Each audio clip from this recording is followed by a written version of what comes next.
Dans cette capsule, je vais faire deux exemples supplémentaires de dynamique de mouvement circulaire. Le premier exemple, c'est le suivant. On a un lugeur qui va à 80 km/h puis qui prend un virage de 100 mètres de rayon. On demande quel doit être l'angle de la pente si on considère que le coefficient de frottement est nul. Autrement dit, on est sur de la glace ici et on ne veut pas se fier au frottement. Donc, on voudrait savoir quelle doit être l'inclinaison de la pente. Là, si on regarde ici sur l'image, je pourrais le faire approximativement comme ça. Donc, vous voyez que la pente est présentement à peu près selon cet angle-là. Donc, on aurait un angle d'inclinaison ici par rapport à l'horizontale et c'est ça qu'on cherche. Alors, quel doit être l'angle de la pente pour que, donc, notre lugeur, pourquoi il va monter ici sur la pente? C'est justement pour l'aider à prendre son virage. Donc, il faut penser ici que le centre du virage est dans cette direction-là.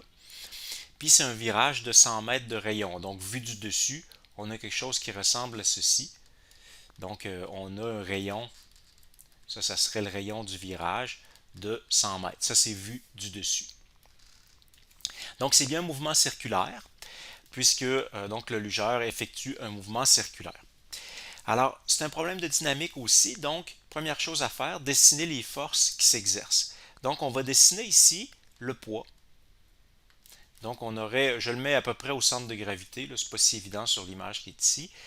Donc, on aurait le poids, ce serait le poids de l'ensemble du lugeur et de sa luge. Ensuite, on a une force normale. En fait, il y en a deux parce qu'on a deux patins sur la luge, donc on a deux forces normales, mais on va tout symboliser ça ensemble ici. Donc, N, force normale que la glace applique sur la luge, qui est bien perpendiculaire à la surface. Et c'est tout. On n'a pas d'autre force que ça parce qu'on considère que le frottement est nul. Donc, il n'y a pas du tout de frottement. Et donc, il n'y a pas d'autre force de contact que ça. Donc, ce sont les deux seules forces. Prochaine étape, on choisit un système d'axes. Comme on le disait dans un exemple précédent, on s'arrange toujours pour avoir un axe qui va être dans le sens de l'accélération. Et dans ce cas-ci, l'accélération, elle est ici. Elle est vers le centre du virage, donc elle est horizontale comme ceci, vers la gauche, ou plutôt vers la droite du lugeur. Donc je vais mettre mon axe des X comme ceci. Prochaine étape maintenant, on applique la deuxième loi de Newton. Alors somme des forces en X égale masse fois accélération. Et quelles sont-elles les forces en X? En fait, le poids n'a pas de composante en X. C'est la normale qu'il va falloir décomposer.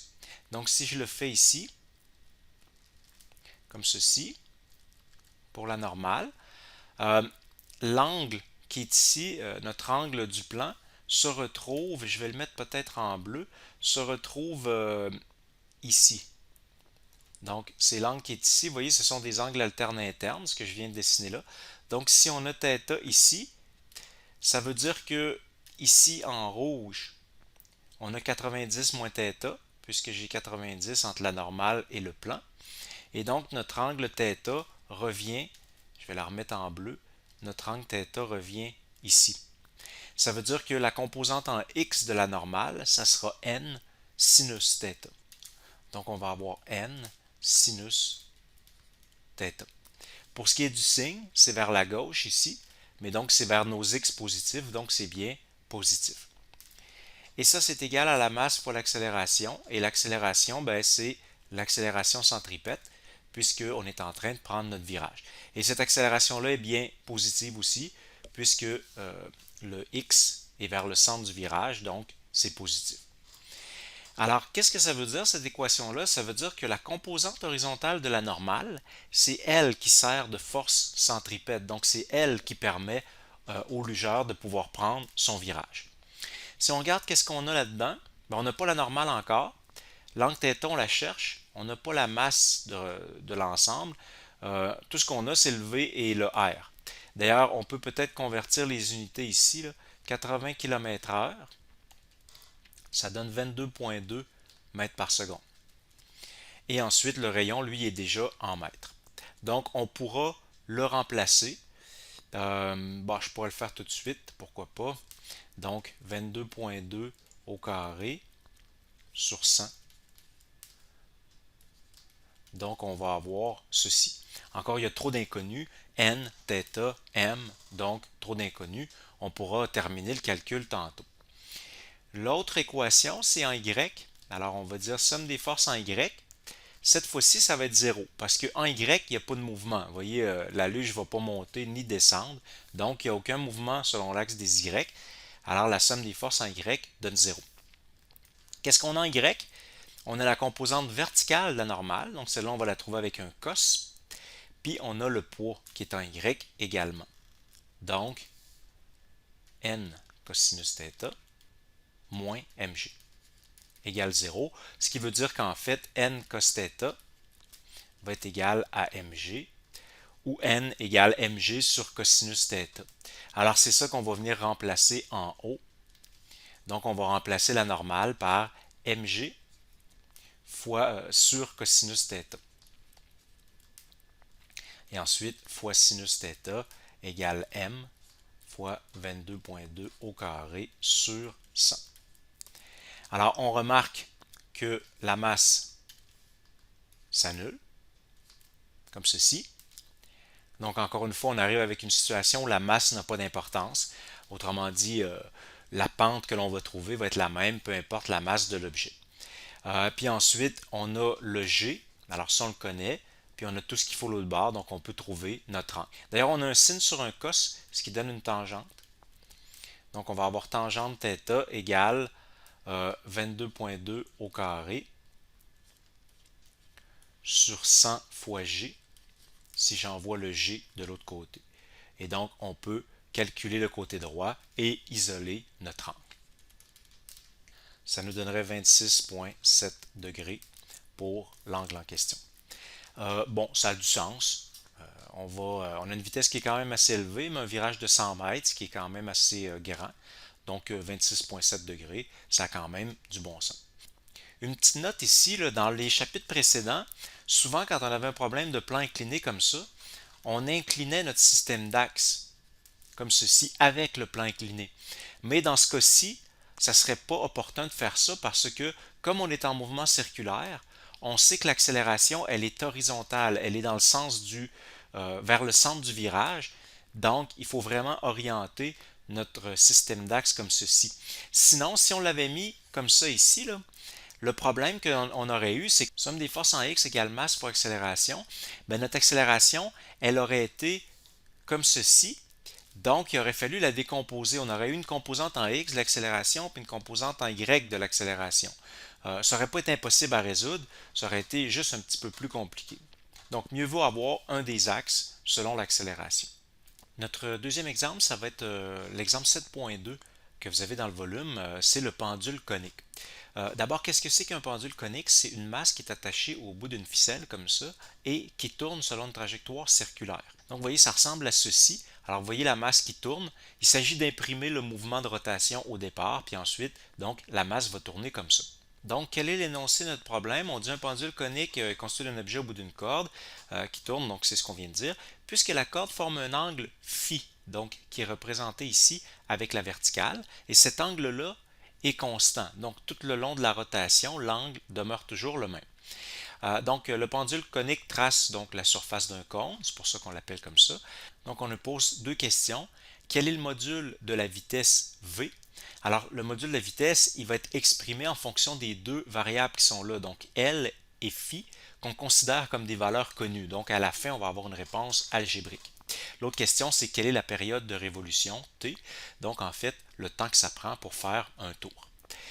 Donc, on y va comme ça. C'est un mouvement circulaire que notre masse effectue.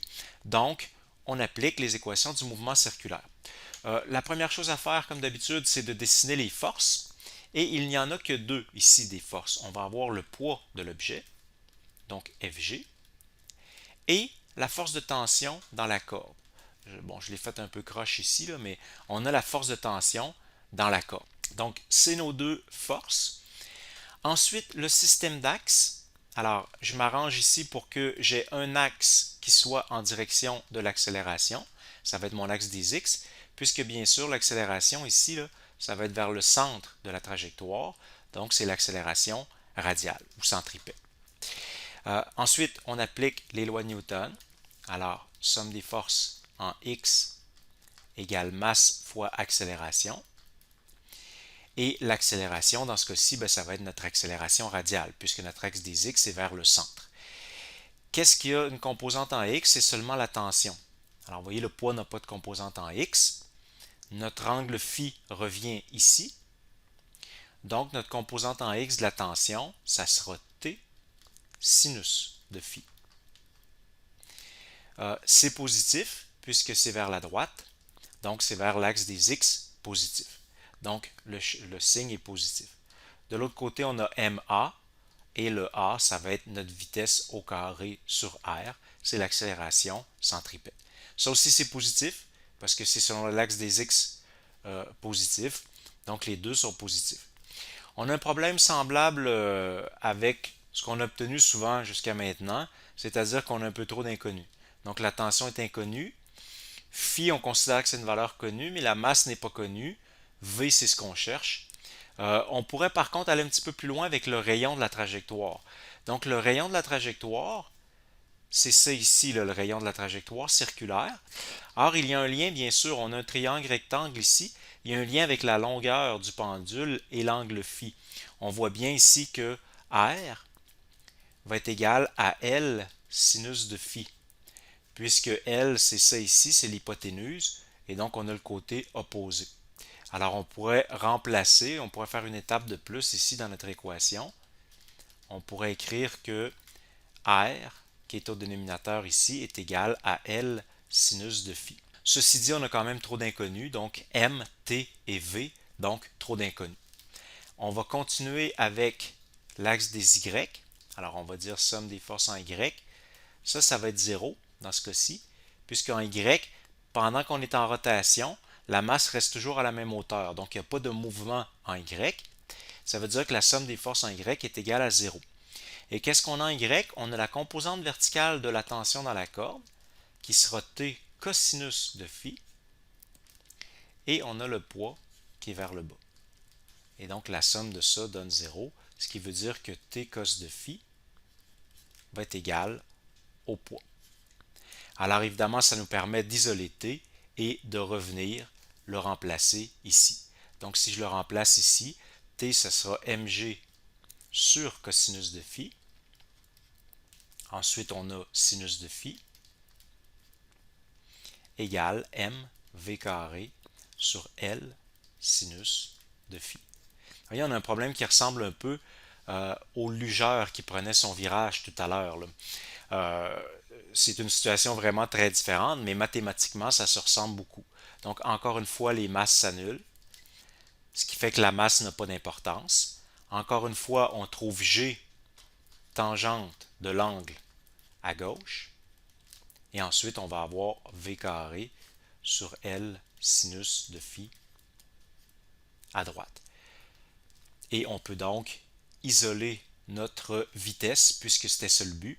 Donc, je vais envoyer le L sinus de phi de l'autre côté, puis je vais prendre la racine carrée. Donc, pour la vitesse, ça va me donner racine carrée de GL sinus de phi tangente de phi.